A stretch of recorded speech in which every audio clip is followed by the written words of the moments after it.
নমস্কার বন্ধুরা, শ্বশুর বৌমার রান্নাঘর অ্যান্ড ব্লগ চ্যানেলে সকলকে স্বাগত।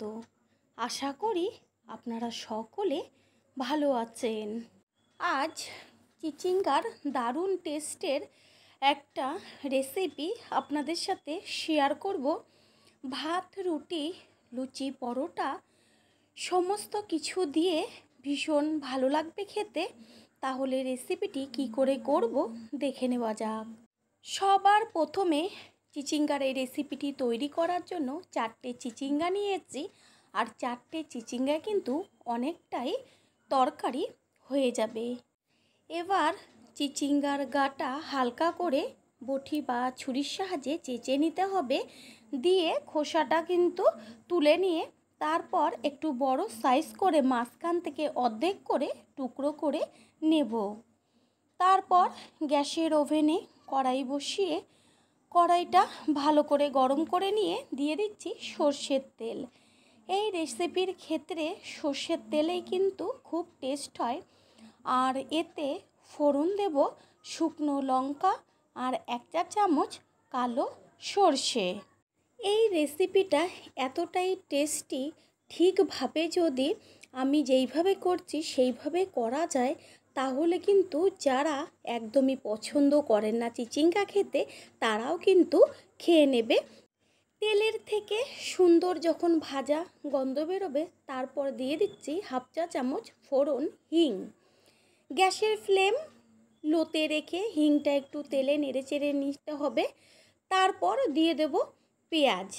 এখানে 2টো বড় সাইজের পেঁয়াজ কুচিয়ে নিয়েছি। পেঁয়াজটাকে হালকা করে ভাজতে হবে। এখন কিন্তু গ্যাসের ফ্লেম বাড়িয়ে দিতে হবে। হিং ফোড়ন দিলে পরে দারুণ একটা ফ্লেভার হয় আর টেস্টও কিন্তু অনেকটাই বেড়ে যায়। তেলের মধ্যে পেঁয়াজ ভেজে নেওয়া হচ্ছে। হালকা যখন একটু কালার চেঞ্জ হবে ঠিক তখনই কিন্তু কেটে নেওয়া চিচিঙ্গাগুলো পেঁয়াজের মধ্যে দিয়ে দেব। দিয়ে গ্যাসের ফ্লেম হাই করে মিশিয়ে নেব। পুরনো বন্ধুদের সবসময় পাশে থাকার জন্য অনেক অনেক ভালোবাসা। আর নতুন বন্ধুরা আমাদের রেসিপিগুলো যদি ভালো লেগে থাকে সাবস্ক্রাইব করে দেওয়ার অনুরোধ রইল। চিচিঙ্গা যেন মজে আসে সেই কারণে এর মধ্যে দিয়ে দিচ্ছি পরিমাণ অনুযায়ী লবণ। চিচিঙ্গা একটু সিদ্ধ হতে কিন্তু সময় লাগে। লবণ দেওয়ার পর ভালো করে মিশিয়ে নিয়ে 2 মিনিট মতো নেড়ে চেড়ে যখন সামান্য একটু জল বেরোতে শুরু করবে তখন এর মধ্যে দিয়ে দিচ্ছি 1 চা চামচ আদার পেস্ট আর চেরা কাঁচা লঙ্কা দিয়ে ভালো করে মিশিয়ে নেব। আর গ্যাসের ফ্লেম কিন্তু মিডিয়ামেই রাখবো চিচিঙ্গাটা সিদ্ধ হবার জন্য। এবার এর মধ্যে দিয়ে দেব 1 চা চামচ হলুদ গুঁড়ো দিয়ে মিশিয়ে নেব। আর এর মধ্যে একটা মশলা ব্যবহার করব, সেই মশলাটা কি সেটা দেখে নেওয়া যাক। চিনে বাদাম একটু 5 মিনিট আগে জলে ভিজিয়ে রেখেছিলাম, খোসাটা ছাড়িয়ে নিয়েছি। 1 চা চামচ পোস্ত, 1 চা চামচ সাদা তিল। এইখানে পোস্তর পরিবর্তে আপনারা সাদা তিলও ব্যবহার করতে পারেন। আর চিনে বাদামের পরিবর্তে আপনারা চারুমগজও ব্যবহার করতে পারেন। সামান্য জল দিয়ে পেস্ট করে নেব। আর চিচিঙ্গাটা মজে আসার জন্য একটা ঢাকনা দিয়ে ঢেকে দেব। 3 থেকে 4 মিনিট পর কড়াইয়ের ঢাকনাটা সরিয়ে নিয়ে ওপর নিচ করে একটু মিশিয়ে নেব। চিচিঙ্গা কিন্তু অর্ধেক মজে গেছে, দেখেই বোঝা যাচ্ছে।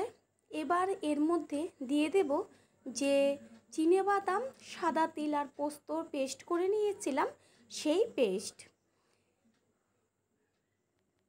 মশলার পেস্ট দেবার পরে ভালো করে মশলার পেস্টটা চিচিঙ্গার সাথে মিশিয়ে নেব। দেব কালারের জন্য 1/2 চা চামচ কাশ্মীরি লঙ্কার গুঁড়ো। এইখানে যেহেতু আমি কাঁচা লঙ্কা ব্যবহার করেছি সেই কারণে কিন্তু কাশ্মীরি লঙ্কার গুঁড়ো দিয়ে আবারও একটু মিশিয়ে নেব। আর যে মশলাটা মিক্সিং জারে করেছিলাম সেই জারটা ধুয়ে অল্প জল দিয়ে দেব। চিচিঙ্গা অর্ধেকের বেশি সিদ্ধ হয়ে যাওয়ার পরেই কিন্তু দিয়ে দিচ্ছি টমেটো।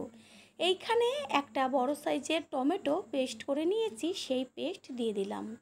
চিচিঙ্গার প্রথমেই কিন্তু টমেটো কেউ ব্যবহার করবেন না, তাহলে কিন্তু চিচিঙ্গা সিদ্ধ হতে অনেকটাই সময় লাগবে। জল কিন্তু একদম বেশি দেওয়ার কোনো দরকার নেই, সামান্য অল্প একটু জল দিলেই কিন্তু হয়ে যাবে। তারপর একটা ঢাকনা দিয়ে ঢেকে 4 থেকে 5 মিনিট পর ঢাকনাটা সরিয়ে ওপর নিচ করে মিশিয়ে নিতে হবে। তাহলেই দেখবেন চিচিঙ্গার থেকে দারুণ একটা ফ্লেভার বের হবে, আর চিচিঙ্গাটাও কিন্তু পুরো সিদ্ধ হয়ে যাবে। একদম রেসিপিটা মাখা মাখাই ভালো লাগবে। এই গ্রেভিটা এতটাই টেস্টি হয় যে ভাত, রুটি, লুচি, পরোটা সমস্ত কিছু দিয়েই খেতে কিন্তু দুর্দান্ত লাগবে। রেসিপি কিন্তু অলমোস্ট রেডি। এবার গ্যাস অফ করে দেব। তৈরি হয়ে গেল আজকের রেসিপি। আশা করি রেসিপিটি ভালো লাগবে, আর যদি ভালো লেগে থাকে লাইক, কমেন্ট, যদি পারেন একটা শেয়ার করে অবশ্যই জানাবেন। আপনাদের থেকে চাই আমরা অনেক অনেক ভালোবাসা ও সহযোগিতা। All friend, thanks for watching my video. আপনারা সকলে ভালো থাকবেন, সুস্থ থাকবেন। আবারও দেখা হবে অন্য কোনো রেসিপির এপিসোডে।